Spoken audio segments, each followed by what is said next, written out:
Good evening, everyone. It's a story that hits close to home for anyone who has a loved one at a senior living facility. An 87-year-old woman in California collapsed on the floor, but a nurse refused to help. Yeah, we can't do CPR. Okay, then hand the phone to the passerby. If you can't do it, I need to hand it to the passerby. I'll have her do it.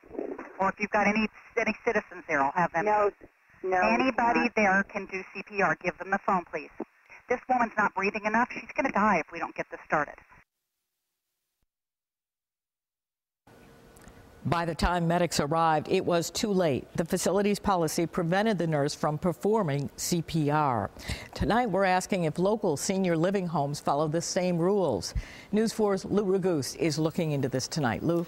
Well, Jackie and Don, the rules vary. According to the New York State Health Department, skilled nursing facilities as medical centers are required to perform CPR in a similar situation. But assisted living centers and independent senior living centers can create their own policies. This woman's not breathing enough. She's going to die if we don't get this started.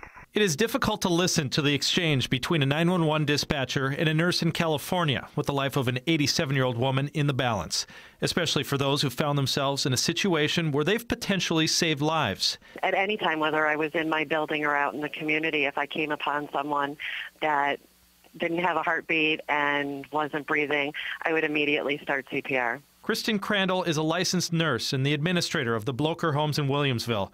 She hopes what happened in California is the exception and not the norm.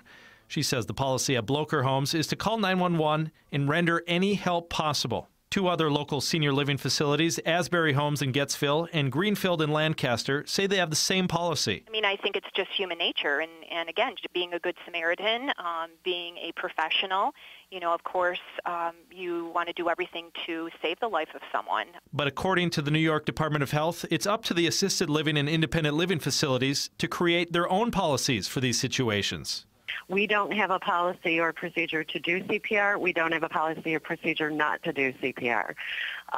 Like I said, if somebody was in any kind of distress, we would call 911, and then anyone in the facility that was trained to react would follow with whatever training they had. And New York has a Good Samaritan law intended to protect those who assist someone in an emergency from civil lawsuits.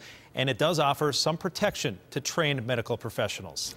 A lot of people are talking about this. I know you talked to a lot of people. Did you run across anything similar here? Well, I talked to a lot of dispatchers off camera, and none of them said they dealt with as an extreme of an example as what happened in California, but they did come across a lack of cooperation in some form. In some form.